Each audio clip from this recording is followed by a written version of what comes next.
Welcome. I am Meagan Pitluck-Schmitt, a member of the board here at the Unitarian Universalist Church in Reston. Whether you are on Zoom or here in the sanctuary, we are so glad you are with us this morning. No matter how old or how young you are, wherever you are on your spiritual journey, however you identify and whomever you love, know you are welcome here. There are two important announcements this morning. The first, please join us for the annual meeting, which is today, immediately after the service, so don't run away. Nobody's going to block you in the parking lot, but we'd like you to stick around. That meeting will be held here in the sanctuary and in the Zoom space. Once you get your coffee or tea, please meet us back for the meeting, which will begin 15 minutes after the service ends. All are encouraged to attend, and note we must have a quorum of members to vote. The second announcement is regarding the stewardship campaign. The stewardship campaign will officially kick off next Sunday. Save the date for our annual stewardship gala on Saturday, March 9th. We are very excited to welcome the amazing Alan Naylor back to UCR, along with vocalist Karen Vincent, for a special evening of music and fellowship. An invitation to the gala will be emailed this week. We hope to see you there. And now, let us center ourselves for worship. Please take some deep, quieting breaths with me.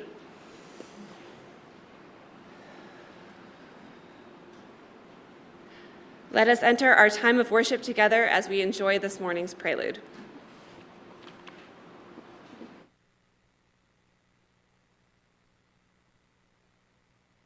Good morning.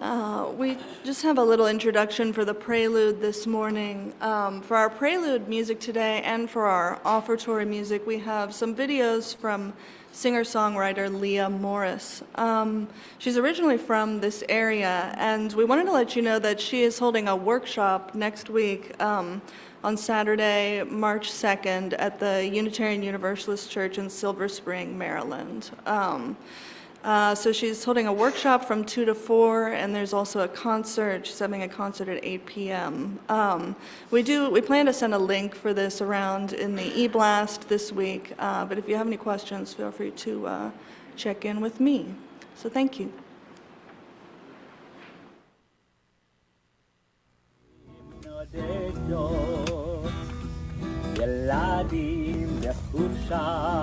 ישחקו תופסת בין הבית לבין השדות. או תראה כמה טוב יהיה בשנה הבאה. או תראה כמה טוב יהיה בשנה הבאה. Soon the day will arrive when we will be together, and no longer will we live in fear. And the children will smile without wondering whether on that day thunder clouds will appear. Wait and see what a world there can be if we share, if we care, you and me. Wait and see what a world there can be if we share, if we care, you and me. Some have dreamed, some have died to make a bright tomorrow, and their vision remains in our hearts. Now the torch must be passed with new hope and not in sorrow, and the promise to make a new start. Wait and see what a world there can be if we share, if we care, you and me. Wait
Yes,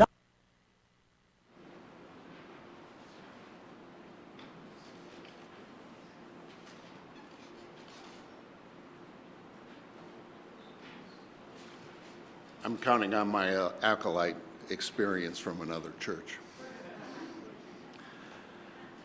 We light this church chalice as a beacon to religious literacy, as a bulwark against religious illiteracy. Because throughout our culture, religious illiteracy has been the source of misinformation, false information, deliberate abuse of information, and is at the root of the divisiveness within all the religious communities.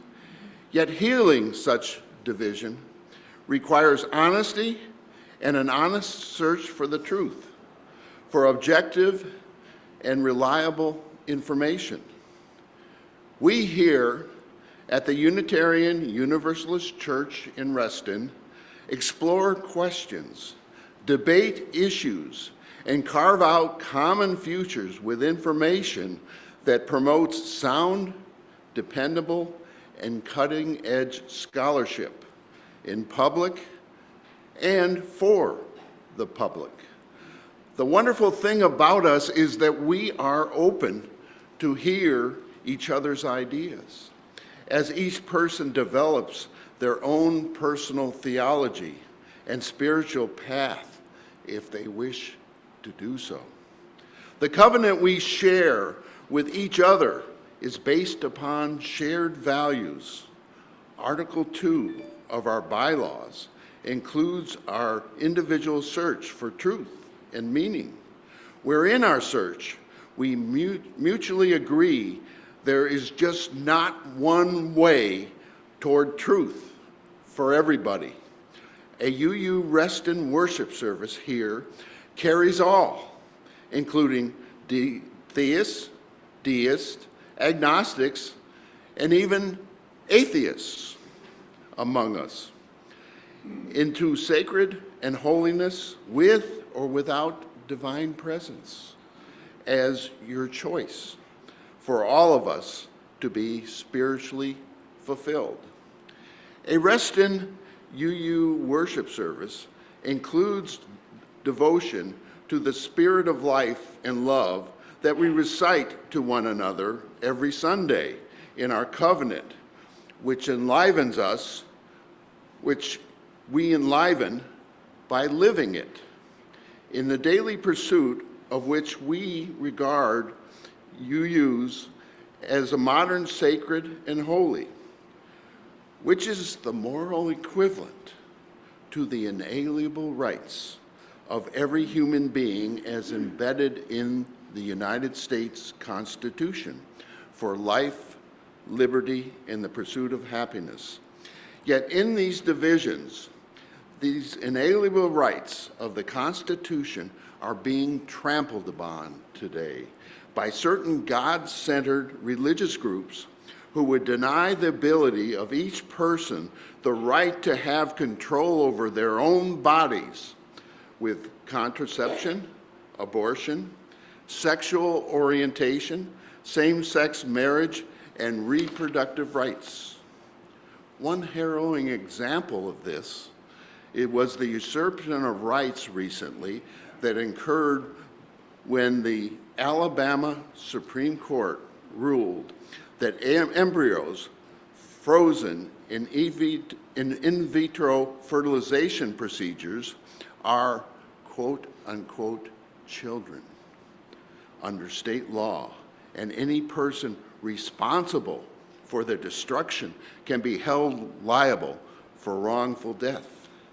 The Chief Justice of the Alabama Supreme Court told us that God made our government, and we must follow his laws as denoted in the Christian Bible as a Christian nation.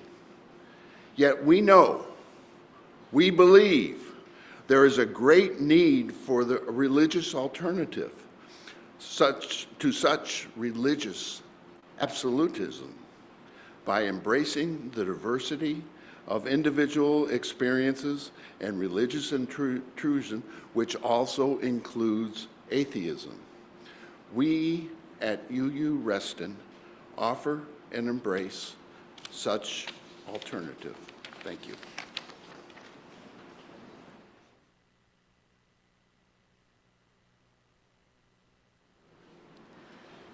Our opening hymn this morning is number 300, With Heart and Mind.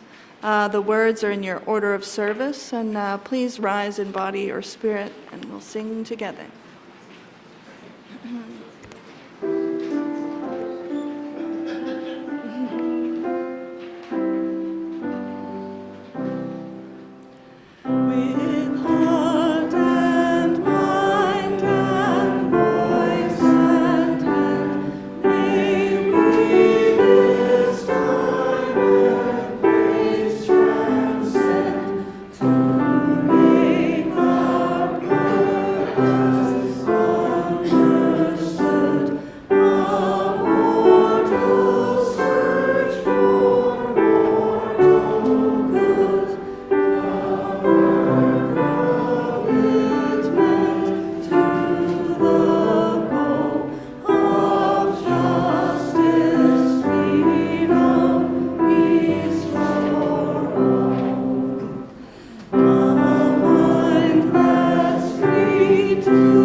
We have a deeply cherished tradition of singing our covenant together every Sunday. Love is the spirit of this church.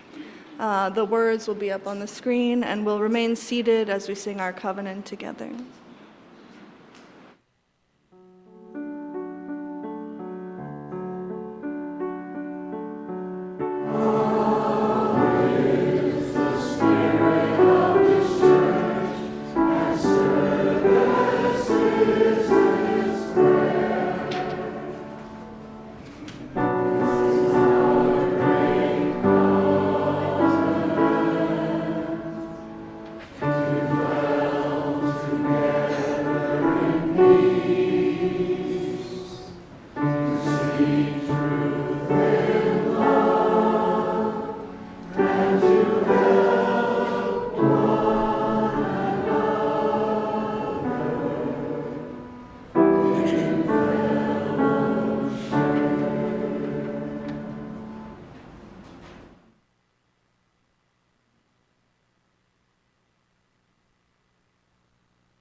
Now is the time for all ages.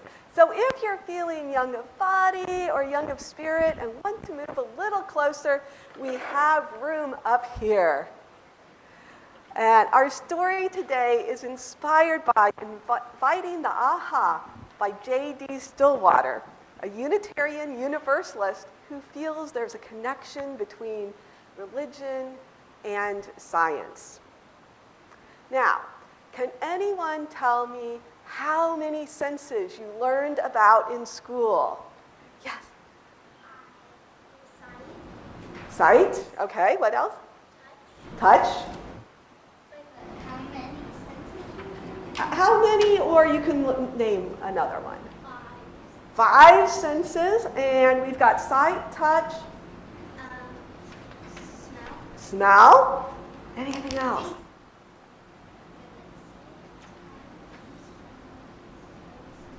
Taste, I heard that. And hearing's the other one. So we have 5 senses. Now, J.D. Stillwater's writes that he made that statement one time that science requires all 5 senses.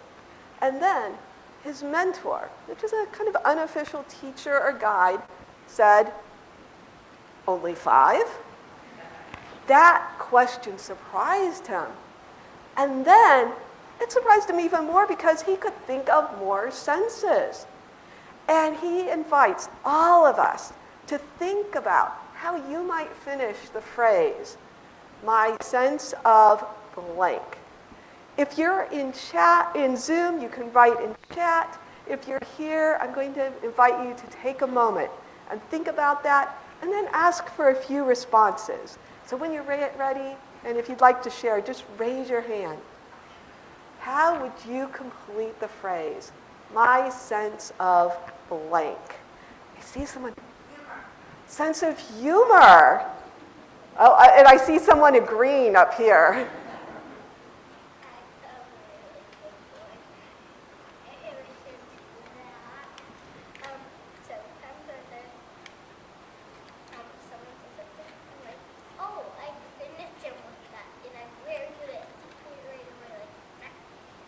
So think of things really quickly. Okay. Any others? Oh. Intuition, self and impact. Rhythm. Sense of rhythm. Sense of compassion. Sense of peace. Love. Sense of balance. Sense of justice. Wow, wonderful responses. And I just bet there is someone sitting here going, not all of those fit under a scientific definition of senses. I know you're out there somewhere. However, I didn't say what type of definition I was using, and a lot of those I feel very strongly. However, even with a scientific definition, there's at least 9 senses that have been agreed on. Neurologists, who are the scientists who study nerves, use this definition. Sense refers to a group of sensory cells, that means really special cells, that respond to a specific physical phenomenon, like being tapped on your hand. So the cell there only feels that kind of sense. And then it corresponds to a particular region of the brain where the signals are received and interpreted. So that signal goes to a specific part of your brain that then tells you, my hand was tapped. So with that definition, they've come up with at least 9 senses. The 5 we talked about before, and then sense of pain, which is a jab instead of a nice little tap. Sense of heat or cold, perception of balance, which someone mentioned, perception of body awareness or joint position. And that's a little tricky, but if you close your eyes and touch your nose, you're using that sense. Now, some come up with even more senses by breaking it down further, and this results in about 21 senses. So in this case, taste is broken down into not 1 sense, but 4. Sweet, salt, sour, and bitter, because each of those tastes have a specific special cell that only responds to that taste. Now, some psychologists, the scientists who study the mind, talk about even more senses. And if we go beyond science, as many of us did this morning, we get even more senses. And this week, I invite you to continue to think about your senses and experience that aha moment that J.D. Stillwater talked about. And if we return to science, J.D. Stillwater says that science is all about those aha moments, about always questioning, looking at things in new ways, and learning new things, and being open to errors. Because without making errors, we're not going to learn. He also writes about all of this. I think it's a spiritual practice. And I wonder if anyone here has ever thought of science as a spiritual practice. If you want, you can raise your hand. And I know for me, it definitely is a spiritual practice. So no matter what we believe, I hope we will all remember J.D. Stillwater's aha moment and bring our open and questioning minds to everything we do. And today, in religious education, we're planning to experiment with our sense of taste and taste fair trade chocolate. So if you have a child who has dietary restrictions and you haven't let me know, please meet me at the back of the sanctuary as we sing the children out. And the words will be projected here.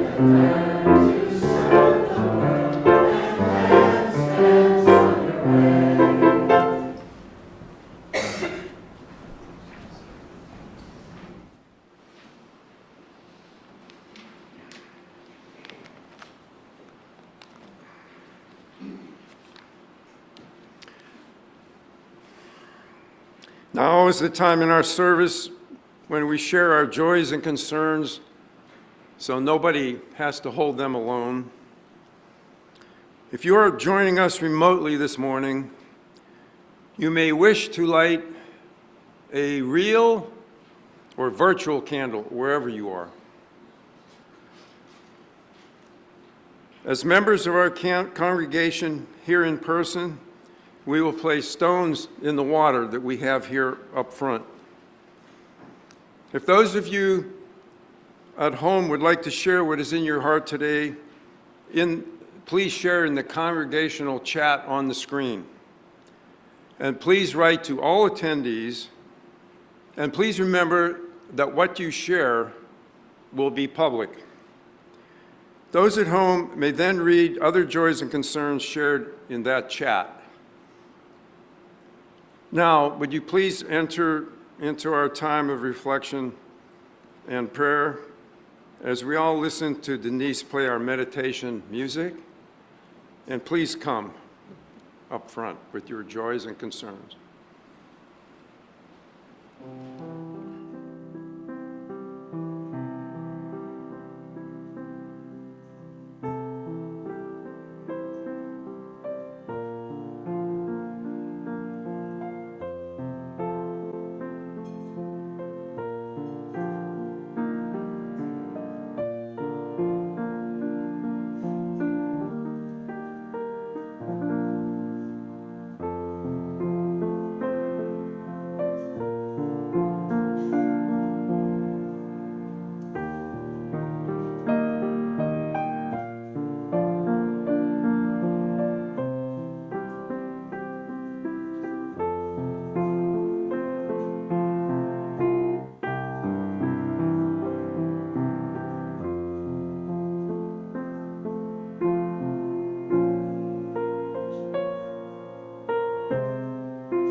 Let us now enter into a time of reflection and prayer.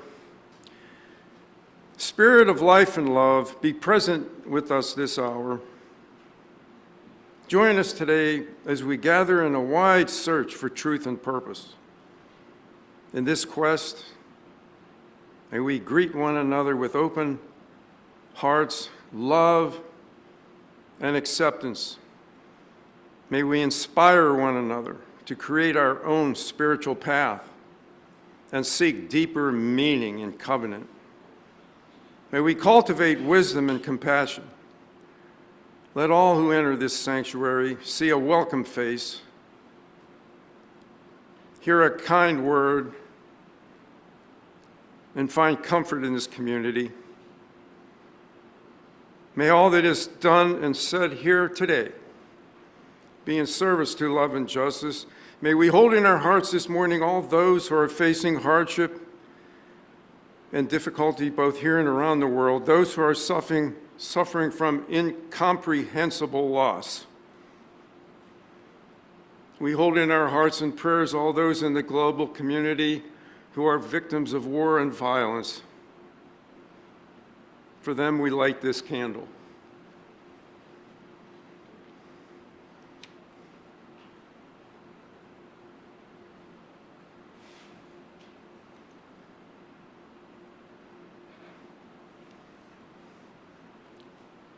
Those who are grieving, facing illness, disability themselves or friends or loved ones, whether shared here this morning or held silently in our heart.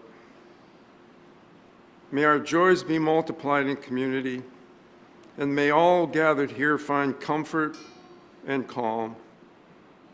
Amen and amen.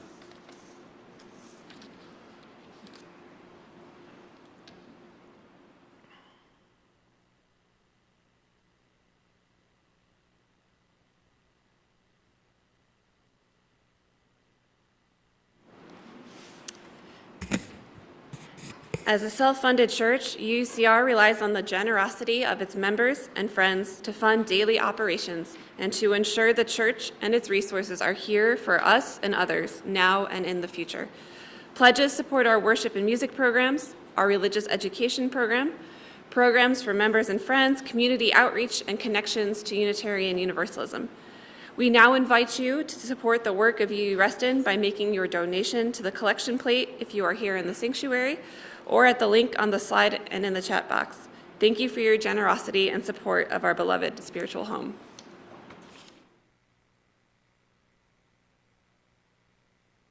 Two, three, A. If you want to sing out. If you wanna, you can be free. There are things to be. You know that there are. You know that there are. You can live high, live high, live high. If you want to live high, live low, live low. There are a million ways to go. You know that there are. You know that there are. I know that there are. Dunga dunga. You can get what you want. Dunga dunga dunga. The opportunities are. And if you find a new way, you can find a way. You can do it today. You can do it today. You can make it all true. You can make it true. And you can make it undo. You see, it's easy to. You only need to know. Only need to know what you need. Now if you know, be her, if you want to be her, be you. There are a million things to do. You know that there are. Know that there are. Know that there are. And if you want to say yes, say yes. Say yes. If you want to say yes, say no. Say no. There are a million ways to go. You know that there are. Know that there are. Know that there are. You can do what you want. What you want. The opportunities are. And if you find a new way, you can find a way. You can do it today. You can do it today. You can make it all true. You can make it true. And you can make it undo. You see, it's easy to. You only need to know. Only need to know what you need to know. Sing out, sing out, sing out. And if you want to sing out, be free, be free. There are a million ways to be. I know that there are. I know that there are. I know that there are. And if you want to sing out, sing out, sing out. And if you want to sing out, be free, be free. There are a million ways to be. I know that there are. That there are. I know that there are. That there are. You know that there are. You know that there are. You know that there are. You know that there are.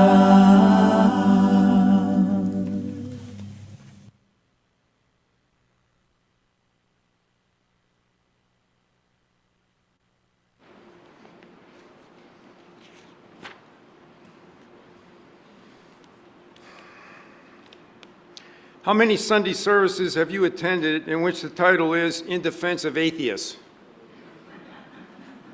Probably none. Most churches wouldn't even think of it. But here in this church, it's possible. Why? Because this church is the Unitarian Church in Reston, Virginia, and is a welcoming community that embraces many different beliefs, including atheism. Yes? Atheism. Are any of you here or on Zoom surprised? We UUs are a liberal religion that emphasizes religious literacy. Religious literacy uses the tools of education, scholarship, to help us navigate religion. It includes logical thinking, factual history, evidence, and understanding. We pick and choose the wisest, modern, evolved insights from the smorgasbord of religions you see on our slide. Can you name the religions on the slide?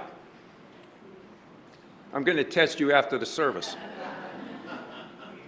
Many of our church members came from one of these traditions: Christian, Buddhist, Hindu, Jewish, Muslim, Quaker, Baha'i. I know that those are on the slides, and there's several others I'm not sure about. For me, I was raised an American Baptist and became a UU at the age of 28. Here in this UU church, everybody, including atheists, are encouraged to create their own theology if they desire. This morning, I would like to talk to you about atheists because we have a significant number of atheists in UU churches and society at large. But I think they're getting a bad rap. When I use the term atheist, I mean somebody that denies the existence of a personal God, a God that one prays to, a God that is involved in human affairs. I am aware that there are a good portion of atheists in this UU church men's group called the Romeos. Aha, Romeos, retired old men eating out. Several of our atheists, including Tom Snyder and Ron Bracey, a former member, encouraged and helped contribute to this topic. But I digress. Back to the main course. We see some God-centered religious people, not all, but some, raising a ruckus in the media, complaining and saying their religious liberty is under attack, claiming victim status. Well, I happen to think it is God-denying atheists who are really among the ones looked down upon and under attack, hence the title to this sermon.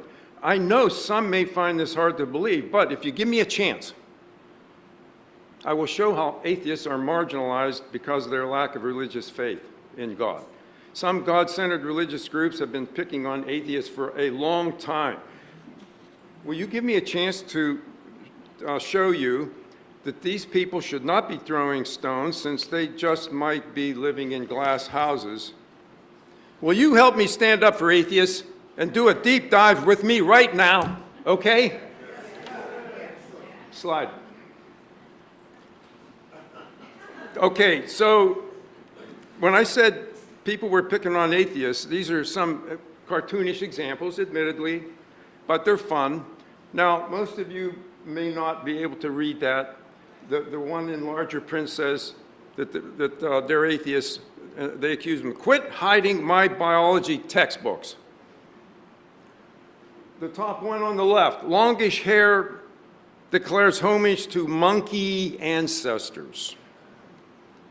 Going down on the left side, in the middle, slouches under the weight of his own sins.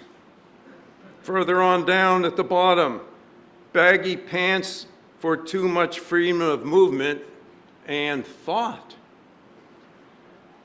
So on the right side, I'll give one, and then we'll move on.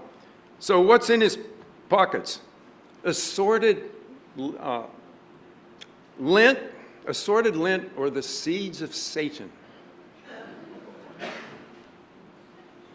Okay, thank you. Some atheists are typically reserved in publicly coming out of the closet. Why? Because there's a good chance they'll be looked down upon one way or the other, unless they feel they're in a safe situation. The cartoon slide showed us some of the interesting comments. Atheists are harshly judged by some for a lack of morality and are thought to be evildoers with little sense of guilt and without a moral compass. In many countries, atheists are made to face atrocities perpetrated by certain religious groups. You know, there are 13 known countries in the world that have laws which enable them to impose death penalties on atheists. Atheists in this country are not subject to the death penalty, but are subject to a more subtle form of discrimination. For example, if you are running for political office at any level, the best way to kill your chances to win election is for the word to get out you're an atheist. If the word leaks out you're a Christian, well, that is typically just fine and probably will help you win. Another example, atheists are technically barred from serving as jurors in various states. Take the state of Maryland. The Maryland Constitution, Article 36, says that as it is the duty of every man to worship God in such manner as he thinks most acceptable to him, all persons are equally entitled to protection in their religious liberty. Oh, so your religious liberty is protected? Oh, but wait, provided he believes in the existence of God. So in other words, you are granted religious liberty, blah, blah, blah, blah, blah, as long as you believe in God. Wow. So in some situations, an atheist may want to fake it, not admit to atheism in order to be able to serve as a trial witness or on a jury, to swear in the Bible that my testimony will be true and factual, etc., so help me God. Atheists are technically barred from joining a Boy Scout troop. Next slide, please.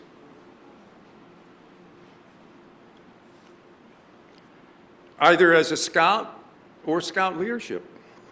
When I became an Eagle Scout at the age of 15 and stood in a similar setting as the Girl Scout in the slide, I recited the Scout Oath to honor country and God.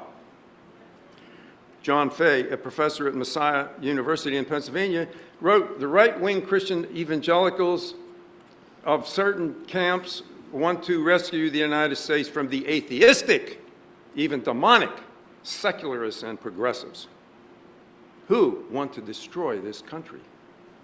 This is not an uncommon position in right-wing evangelical circles about how they think about atheists. The question is, are atheists the problem or are they the problem? If you're still with me, I'd like to unpack that. Are you still with me? Yes. Thank you. I agree with Kate Cohen, a commentator for the Washington Post, that this kind of right-wing, God-centered religion is the problem and is having an outsized negative impact on our society, contributing to what is called culture wars. I will paraphrase Kate Cohen from an essay she wrote recently. If you peel back the layers of discrimination against LGBTQ people, you find this kind of religion. If you peel back the layers of control over women's bodies from contraceptives to abortion availability, you find this kind of religion. If you peel back the layers of abstinence only or anti-homosexual sex education, you find this kind of religion. If you peel back the layers of don't say gay laws and laws denying trans kids medical care, you find this kind of religion. If you peel back the layers of school book library bans, you find this kind of religion. If you peel back the layers of efforts to suppress the racial history of our nation, you find what? This kind of religion. Again, I'm talking about right-wing, God-centered religion that is at the front line to undermine our progress, to turn this country into a theocracy, and then introduce their solutions based on their ancient worldview. I gave a sermon here last July refuting 9 beliefs of this ancient worldview that they are propagating. Okay, now remember, I am not talking about all the religious, but I'm talking about those that make a difference as to be consequential in these culture wars. And when religion loses a fight and progressive policies win, they claim it's an assault on their religious liberty. But what they really mean is that they do not want to be subject to have to obey what they consider the offending laws. And guess what? In many cases, they're getting their way. Let me give you 4 quick examples of them getting their way. Number 1, in 45 states and DC, parents can get religious exemptions from laws that require school children to be vaccinated. Number 2, 7 states allow pharmacists to refuse to fill contraceptive prescriptions because of their religious beliefs. Number 3, every business with a federal contract has to comply with federal non-discrimination rules, unless it's a religious organization. Number 4, every employer that provides health insurance has to comply with the Affordable Care Act's Every employer that provides health insurance has to comply with the Affordable Care Act's contraceptive mandate, unless it's a craft supply store with Christian owners. Yes. Case by case, law by law, our country's commitment to the first right enumerated in our Bill of Rights and U.S. Constitution, Congress shall make no law respecting an establishment of religion, is faltering. I do blame this on right-wing Christian evangelicals and nationalists who are working to force their doctrines on the rest of us in their efforts to convert this nation into a theocratic Christian nation. Although both the religious and secular have provided good and bad things to humanity, secular organizations do not claim the banner of purity, hospitality, and righteousness as that claimed by religious groups that are violating our inalienable rights for life, liberty, and the pursuit of happiness. Slide, please. Looking at the slide as an example, this is not a banner reflecting purity, hospitality, and righteousness, but it is a banner of bigotry. This kind of right-wing, God-centered religion is the problem, not the solution, and is having an outsized negative impact on our society. And who among us can help but reverse that kind of negative influence? Among the folks that can help reverse that kind of negative influence are atheists. Keep this thought in mind, and I will come back to that thought. But first, let me give you reasons why atheists can help win in these culture wars. I will use data from the University of Kentucky psychologists Will Gervis and Maxine Nolly. They offer an intriguing psychological and personality profile. So, if you will, give me a minute to praise the good character of a typical atheist. Okay, in the area of self-esteem and self-reliance, atheists are not being told that they are guilty and sinful. This leads to higher self-esteem and a feeling of control over one's events. As atheists do not expect a deity to help them solve a problem, they will address it personally and directly. The increased self-reliance can have a positive effect on their own lives, but also on the lives of others. When there's no wheel of life, reincarnation, heaven or hell, the responsibility for choice lies with individuals, but there is a responsibility for an atheist to be personally and morally accountable to self and others. In the area of progress, atheists tend to value scientific discovery more than the religious and are less likely to stand in the way of scientific progress. Skepticism. Atheists are generally skeptical and look at issues from a rational, evidence-based standpoint that demands proof. Social issues. Atheists tend to be involved in social justice issues. They do not believe in some higher power or order that could have preordained a human's lot in life. Everything is of this material universe and can be improved upon. Religion. Atheists do not need to defend religious concepts or mythologies or consider that theirs is the right way. They don't have to worry about end times theology and apocalyptic spiritual warfare happening between demonic and angelic forces, among other things. So you can tell I enjoyed writing this sermon. According to Laura Gregg in her article, Denmark is the happiest country. Scandinavian countries tend to be the least religious countries of the Western world, and yet are consistently ranked the highest in polls that measure, that have a measure of happiness index. Many factors go into such ratings, but it's hard not to notice the obvious correlation between atheism and happiness. Okay, in the area of intelligence, Daniel Bates, in his August 2013 study, reported the conclusions of a review of 63 scientific studies about religion and intelligence. And these studies dated between 1928 and 2012, 63 studies. From all this research, atheists have been shown to be generally more intelligent than religious people. As a result, atheists had greater self-control and were able to do more for themselves. Benjamin Byte-Halimi, who is professor of psychology at the University of Haifa, compiled a century of research leading him to summarize a likely atheist in the following way. Atheists show themselves to be less authoritarian and suggestible, less dogmatic, less prejudiced, more tolerant of others, law-abiding, compassionate, intelligent, conscientious, and educated. And according to Michael Shermer of Skeptic magazine, that sounds like a pretty good person. Shermer actually thinks that non-believers will eventually become the norm around the world. Shermer's idea isn't so far-fetched when you look at the trends. According to a recent National Gallup poll, Americans attending houses of worship continues to decline overall, and in 2022 dropped below 50% for the first time in an 8-decade-long trend. For some religious leaders, this is ominous for some religious leaders, because a large percentage of those are openly hostile to religion, saying religion is not personally relevant in their lives, and they believe religion as a whole does more harm than good to society.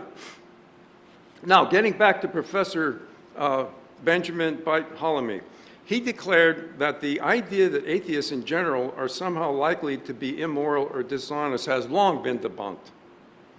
Studies that looked at readiness to help and honesty showed atheists stand out more than the religious.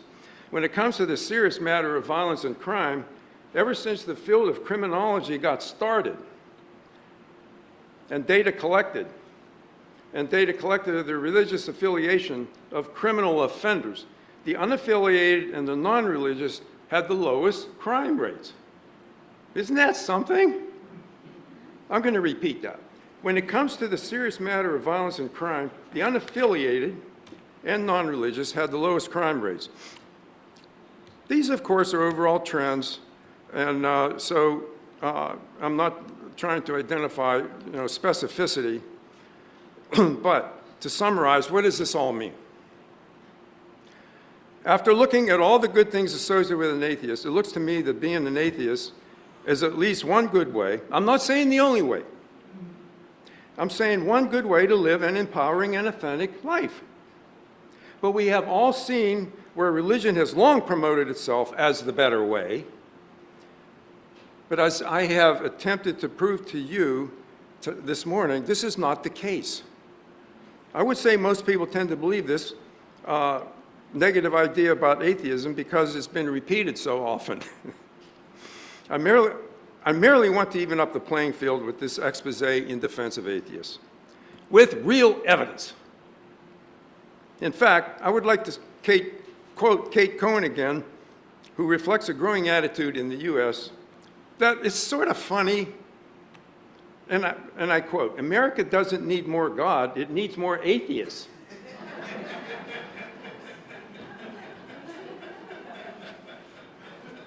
Can you imagine? Now, is that a good discussion topic or not?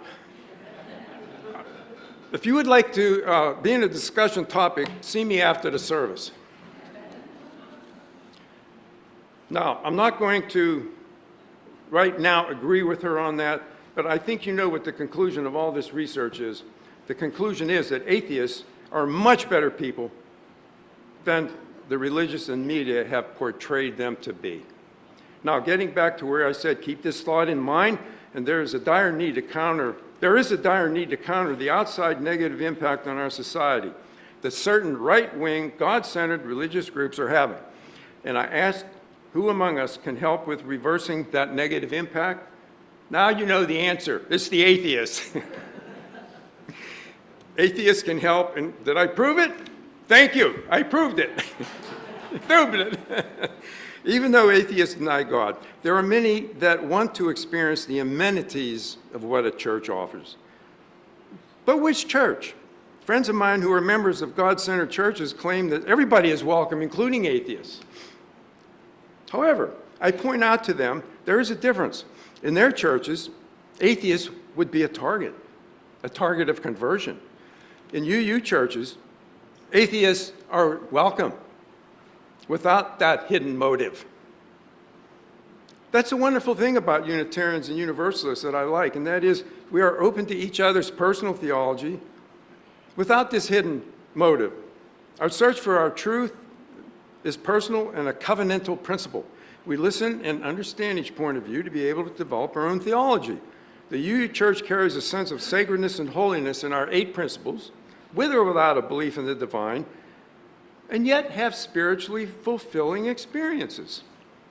I like the idea we can create our own theology. How many churches can say that? Our goal is to hold ourselves and each other accountable in covenant for our path to redemption that we each have created for ourselves, if that is what we want to do, using our own theology, and get this, trust in our own revelation. We can consider other people's revelations, both current day and 2,000 years ago, revelations that came out then, but we still want to create our own. This is an exhilarating and liberating modern insight we have in this liberal church. In conclusion, most atheists, for the most part, do have a moral compass and are important contributors to society. Each person has every right to be an atheist, if they want to be, and unless their deeds prove otherwise, society should not treat them as a group or treat them unfairly as a group. Some unaffiliated atheists would be interested in a UU church such as ours that accepts them and offers the amenities of a church. What are those amenities? Spirituality, sacredness, holiness, religious literacy, intellectual freedom, civil and racial advocacy, and overall, a welcoming community. Whatever your belief or religious interest, atheist or not, and you are unaffiliated with a congregation, we invite you to take a closer look at us. You might like what you see. Inspired by our UU principles, we are a vibrant, intentionally diverse congregation that models and promotes both locally and globally love, spiritual growth, service, right relations, and sustainable living. I invite you on behalf of the UU congregations everywhere to join us if these are your values. Amen and blessed be.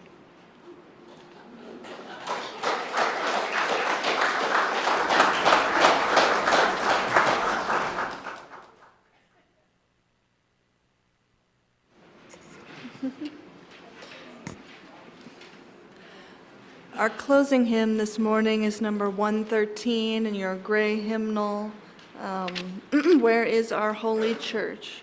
We'll be singing verses 1, 2, 4, and 5. In other words, we're skipping verse 3. So please rise in body or spirit, and we will all sing together.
Whoever you are, whomever you love, and wherever you are on your spiritual journey, and whatever your life circumstance, you are welcome here. With Unitarian Universalism, you are not asked to leave your brain at the door and accept beliefs that are fed to you. Instead, you are asked to embark on an exploration of what beliefs are right for you, heart and soul. We know that there are many religiously undecided, but still have an interest. Some left the childhood church. Some were not raised in a faith tradition. Some did some soul searching and are not religiously affiliated, but still long for a spiritual, religiously literate faith. The theology and principles of liberal progressive religions such as Unitarian Universalism have a living tradition to address modern-day issues with modern theology. May we be the liberal, progressive religion that shines the light of religious literacy within our community, nation, and world.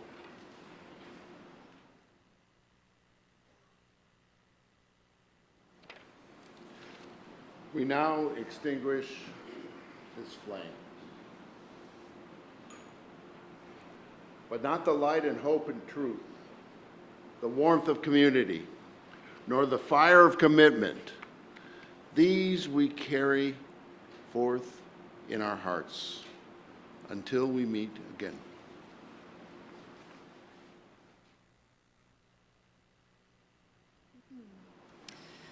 So one more reminder to please join us after worship today for the annual meeting, which will begin 15 minutes after the service ends. The meeting will be held in the sanctuary and on Zoom, in the same Zoom space as the service. All members are asked to attend as a quorum is needed.